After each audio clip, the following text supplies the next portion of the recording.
Did you know there are 3 core concepts of podcast marketing that all podcasters fail to understand in the early days of trying to grow their show? What they are and how you can leverage them is vital to your podcasting success. So let's break down the 3 core concepts of podcast marketing. Remember, this is actually part of a bigger series that we're doing on podcast marketing. I want you to go and check out the huge tutorial at captivate.fm/marketing, which I think is an important and vital read for any podcaster looking to build their audience. It includes tips on how to build your social following, how to build your audience overall, and then you can move on to monetization. So please go and check it out, captivate.fm/marketing. Podcast discoverability is so tough.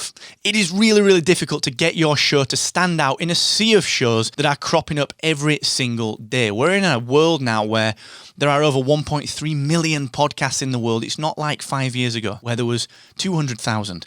And it was very easy to come up with a concept that would help you to stand out. Now it's very, very busy. And if you don't understand podcast marketing, and in particular the 3 concepts that I'm going to introduce you to right here, you really don't stand much chance of doing anything beyond your friends and family listening circle. But what are these 3 concepts and why are they so important? Well, they form what I call the podcast discoverability triangle. It's a core tenet of what I teach as podcast marketing. It's a core tenet of what I believe to be an independent path to a bigger audience. And it's a 3-pronged approach that, if you understand it, means that you can create a multi-layered marketing strategy that will attract different types of listeners and allow you to acquire them and to keep them. So let's dig into this. The podcast discoverability triangle is made up of 3 facets of podcast marketing, 3 essentially different types of podcast listener. Number 1,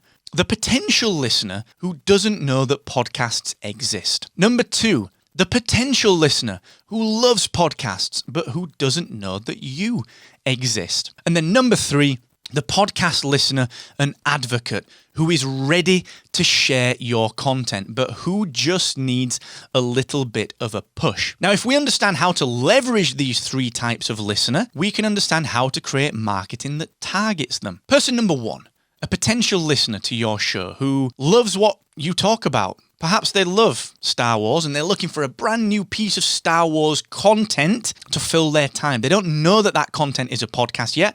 Maybe it's a YouTube channel they're looking for. Maybe it is indeed a podcast. Maybe they're looking for a new book. Maybe they're looking for a new blog. Maybe they're looking for a new movie or a TV show. The point is that they love the topic that you talk about, but they simply don't know about podcasting.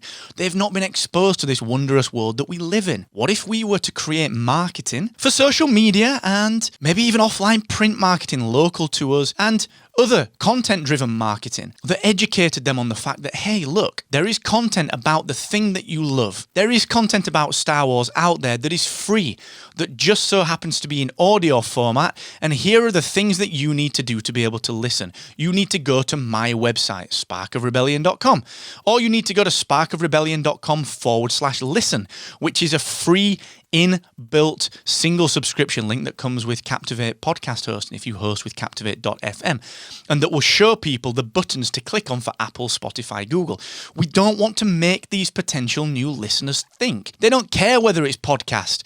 They don't care whether it's audio. All they know is that, wait a sec, there's some content about a thing that I love. Sure, I'll give that a whirl. Teach me how. We need to create marketing to target those people. What about the second type of person? The person that knows about podcasts and maybe listens to other podcasts on other things, but don't know that you exist. Maybe they already listen to a Star Wars podcast. Maybe they listen to other podcasts about other things, but don't know that they can also get content about other things that they love. What if we had a strategy for getting those? And as podcast marketers, we need to devise that strategy. We need to be working with other podcast hosts. We need to be guesting on other podcasts. We need to be purchasing or doing trailer swaps with people or promo swaps with people. We need to be integrating so that people who are already in a podcast app are aware that you exist. And they can very easily find you because, once more, they know how to use a podcast app because, hey, they already listen to podcasts. Again, if we host with captivate.fm, we can send them to our single subscription link, such as as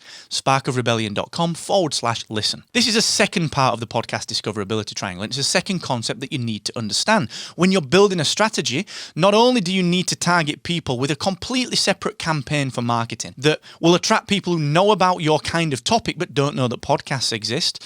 Not only do you need to do that, but you need to create marketing that targets people who know that podcasts exist but don't know that you exist. Podcast marketing is not a once and done. It's a several tiered, multi-layered strategic approach, all right? And those are two that you need to implement. The third and final option here, the third and final piece of this podcast discoverability triangle puzzle is you need to make it easy for people to share what you're talking about. Now, I'm not talking about the technology here. I'm talking about generating genuine word of mouth referrals. Word of mouth continues to be the finest way to market your podcast. And the way to generate word of mouth is actually a bit of a double-edged sword. Number one, you need to create evocative content that makes people feel something. You can't be middle of the road. You can't be grey. You can't be dull. You can't not have an opinion. You can't make people feel. You've got to make them laugh. You've got to make them cry. You've got to entertain them. You've got to give them profound aha moments so that they are willing to shout about what you're doing, because if it's just bland content, there's no impetus to share. And then you have to ask them during your episodes, hey, if you found this useful, if you got something from this, let other people know. Don't tell them how to do it. Don't say tweet this, post it on Instagram. Don't tell them to share it on Facebook or LinkedIn. Just ask them to share it in any way that they feel comfortable with. And they will. Your fans will do that. But it's on us, the podcast host, to create content that is evocative and emotionally impactful enough that they want to do that. So to recap, a three-pronged marketing approach, okay? A multi-layered strategy to target new listeners. Number one, we need a campaign as podcasters that we run that teaches people, hey, you love the topic that we talk about, but you don't know that podcasting exists. Here's how to get a podcast. And guess what? My podcast is the example that I'm going to use to teach you with. Number two, how do you attract people who know about podcasts and love podcasts, but that don't know about you? We need to create a marketing campaign around that. Then number three, we need to make sure as podcast hosts that we are creating evocative, educational, profound content that makes people laugh, cry, have ha-ha moments so that they are willing to share it, and then we need to ask them to. If you adopt that three-tiered approach, your marketing will work. Sure, it's not a once and done. It's not a set it and forget it. Marketing rarely is, but it will work. And you will grow your podcast using those three facets that I call the podcast discoverability triangle. Let me know if you need a hand. Let me know what I can do. Good luck. You got this, all right?